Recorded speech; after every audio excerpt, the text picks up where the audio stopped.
Saya ingin memberikan sedikit review tentang kajian kemarin.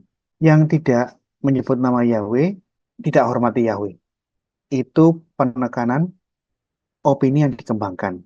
Yang jadi masalah, Yesus sama sekali tidak pernah mengucapkan Yahweh.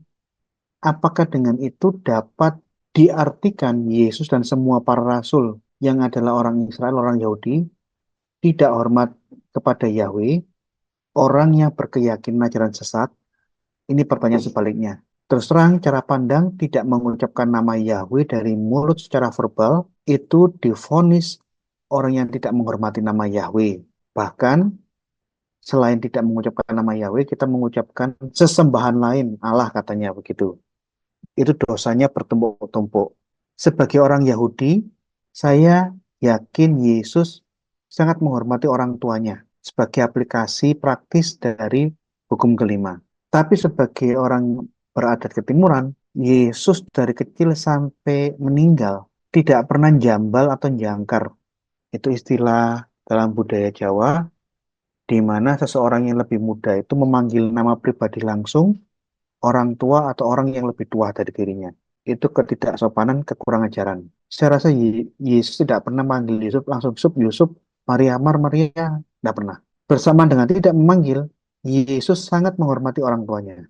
Nah, jadi saya ingin mematahkan presuposisi bahwa mengucapkan, menyebut nama itu diidentikan sama dengan menghormati. Terus terang, to call, memanggil, menyebut, itu berbeda dengan menghormati.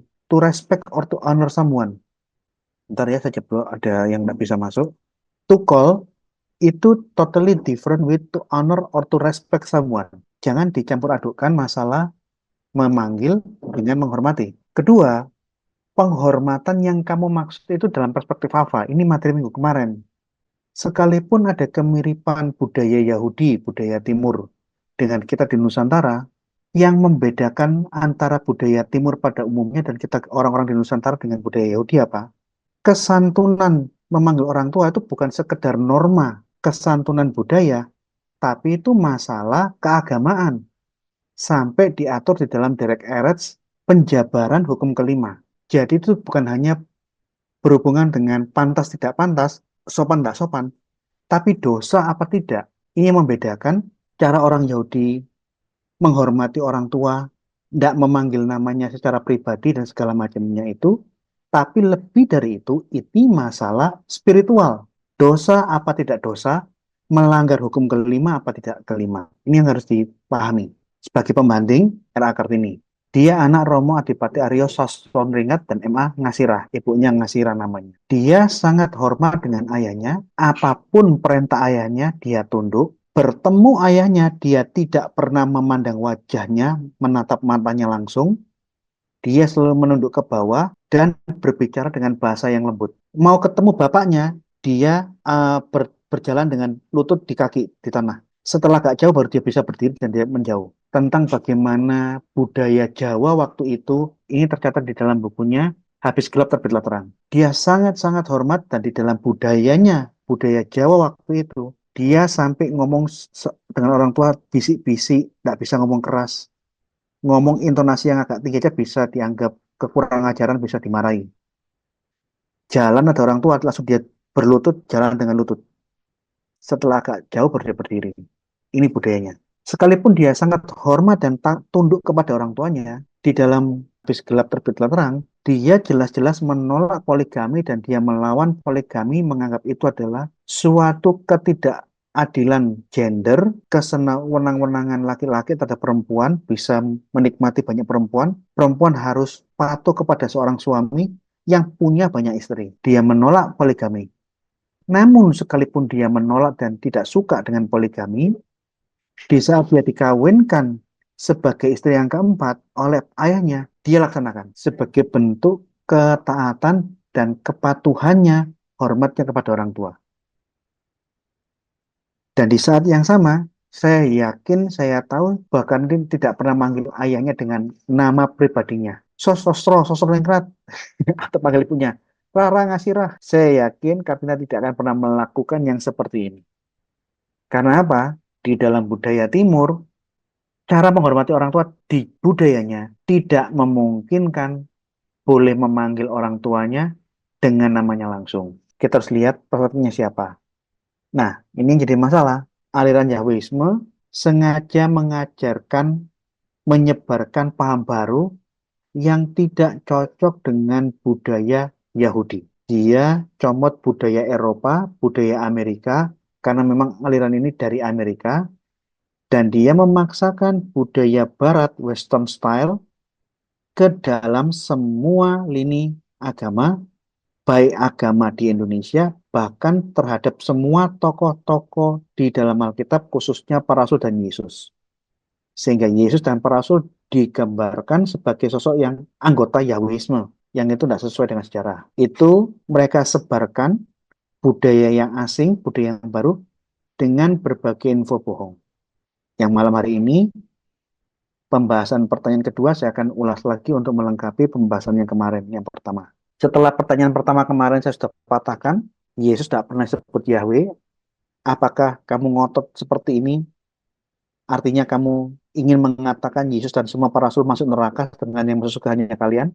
Pertanyaan ini tidak bisa dia tidak jawab dengan secara tegas. Dia nggak berani mengatakan Yesus masuk neraka, tapi dia juga tidak mau menyerah bahwa yang tidak menyebut nama Yahweh masuk neraka. Jadi dia mengambang, jawabnya lari sana lari sini, muter-muter, nggak karuan, ujung-ujungnya kembali harus mengucapkan nama Yahweh karena surga adalah miliknya Yahweh. Suasana di seminar mulai panas karena beberapa orang mulai tersadar tentang keanehan opini yang disebarkan argumentasi oleh Yakub Sulistyo. Saya susuk ke pertanyaan kedua. Saya menyanggah. Jadi pada waktu pertanyaan kedua ini sebenarnya saya ini menyanggah, bukan bertanya. Saya menolak pernyataan Pak Yakub bahwa Yesus bercakap-cakap sehari-hari dengan umat yang ada, orang yang ada di zamannya dalam bahasa Ibrani. Saya menolak keterangan Pak Yakub Sulistyo bahwa semua rasul adalah orang Israel, orang Yahudi. Mereka menulis Injil yang asli pertama kali adalah dalam bahasa Ibrani. Saya tolak. Baru saya ajukan pertanyaan. Jikalau Yesus dan para rasul itu memang bercakap-cakap dalam percakapan sehari-hari itu bahasa Ibrani, para rasul menulis Injil yang asli dalam bahasa Ibrani, saya minta bukti, bukan pernyataan kosong. Tolong Pak Yakub, tunjukkan, tidak usah dua Pak, tunjukkan satu bukti manuskrip saja adanya perjanjian baru bahasa Ibrani yang ditulis dari abad pertama, yang mungkin kita tidak tahu ini yang asli apa enggak. Anggaplah ini salinan, tapi dengan Bapak bisa menunjukkan satu salinan perjanjian baru bahasa Ibrani dari abad pertama, bagi satu bukti yang bisa menguatkan pernyataan-pernyataan Bapak. Kalau dari abad pertama tidak bisa ditemukan, saya minta yang abad kedua. Kalau abad yang kedua tidak bisa, saya cuma minta satu Pak dari abad ketiga. Kalau abad ketiga tidak ada, saya minta yang abad kelima. Nggak ada abad ketujuh, 8, 9, 10. Saya nggak minta 5, nggak minta 100, saya cuma minta satu aja. Kalau memang ada. Jangan nantang manuskrip bahasa Yunani Pak ya. Saya orang teologi, kita orang-orang teologi, kita tahu bahwa manuskrip dalam bahasa Yunani itu 5 sampai tahun 2018 tercatat 5.856 ribuan, terlalu banyak jumlah manuskrip yang tersimpan di berbagai museum, berbagai universitas, berbagai biara di seluruh dunia. Bahasa Latin itu kira-kira hampir 10.000 lebih. Bahasa Aramaik dan sebagainya, total manuskrip sampai tahun 2018 terkumpul 23.986. Yang tentu saja pada waktu saya ketemu sama Pak Yakub, saya tidak mengungkapkan data-data yang terbaru ini. Seingat saya pada waktu saya berdebat dengan Pak Yakub sebenarnya Pak Yakub di Hotel Elmi, saya waktu itu masih menggunakan catatannya Josh McDowell, menggunakan data yang lama, manuskrip Yunani itu 5.700 lebih, Latin dan sebagainya 11.000, total semua manuskrip-manuskrip kuno itu 22.000. Yang menarik, dari manuskrip Yunani saja, yang jumlahnya hampir 6.000 itu, teks tertua itu manuskrip dari abad kedua. Dan semuanya adalah teks Alexandria. Teks Alkitab Perjanjian Baru yang ditemukan di Mesir. Begitu saya penyangga, dia jawab, ya memang nggak ada buktinya.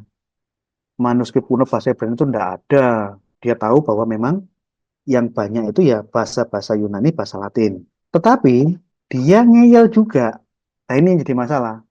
Dia ngeyel setelah dia mengatakan memang tidak ada, belum ditemukan manuskrip.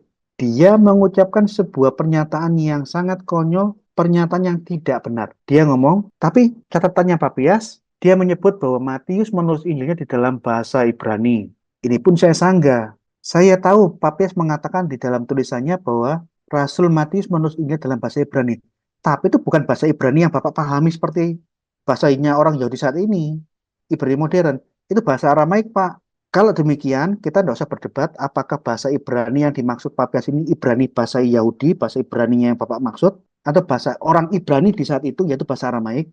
Sekarang tunjukkan pembuktian di mana manuskrip Ibrani yang ditulis oleh Matius seperti yang disebut oleh Papias di dalam tulisannya. Mana manuskripnya? Disimpan di mana? Dari abad berapa? Dia ngelak. Terus saya bilang, yang dimaksud Papias sama dengan ayat-ayat Alkitab, kutipan-kutipan bahasa Ibrani di dalam Alkitab bahkan dikatakan ini bahasa Ibrani, padahal sesungguhnya itu bahasa Aramaik.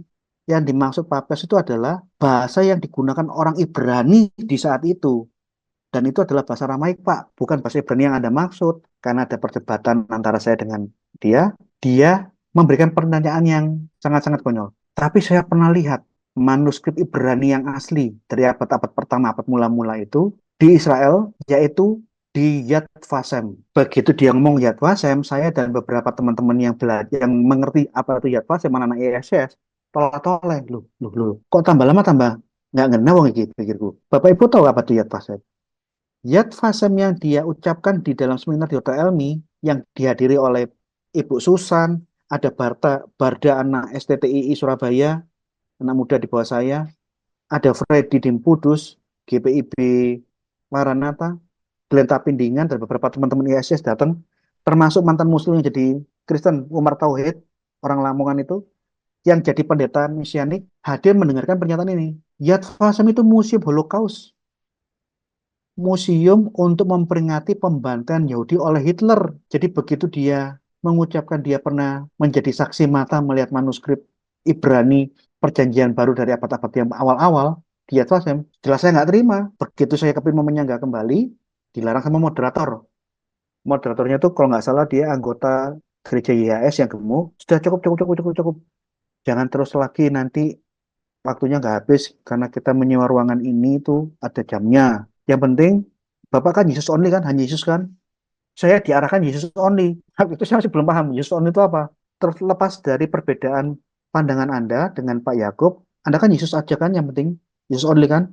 Jadi caranya moderator untuk mengkat saya itu ya, jangan jadi rame. Saya nggak dikasih kesempatan untuk melanjutkan sanggan-sanggan saya. Seminarnya segera ditutup. Yakub Sulistyo diajak ke ruang makan, dijauhkan dari ruang seminar. Saya berikan sedikit informasi supaya Anda ngerti bahwa Yakub Sulistyo tidak malu-malu mengatakan di dalam seminarnya dia pernah melihat manuskrip perjanjian baru kuno di Yad Vashem. Yad Vashem ini museum untuk mengingat pembantaian Yahudi.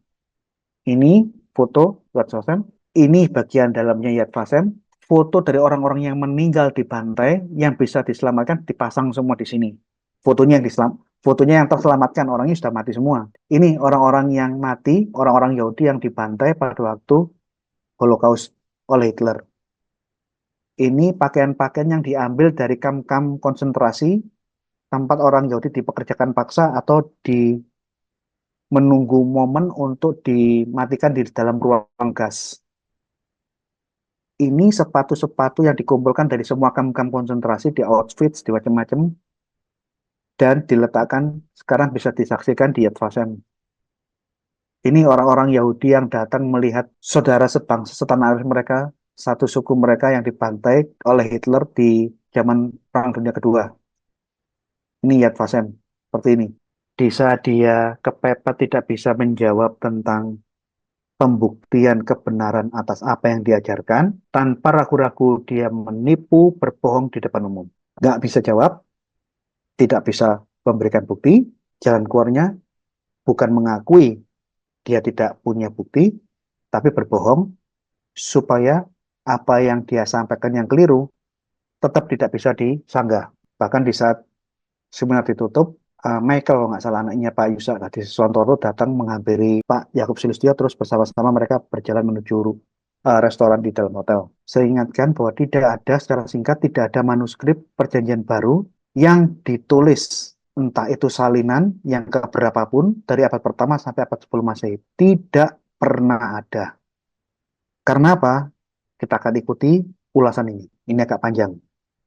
Hanya untuk menjelaskan bahwa kenapa tidak ada manuskrip perjanjian baru dari abad pertama sampai abad ke-10.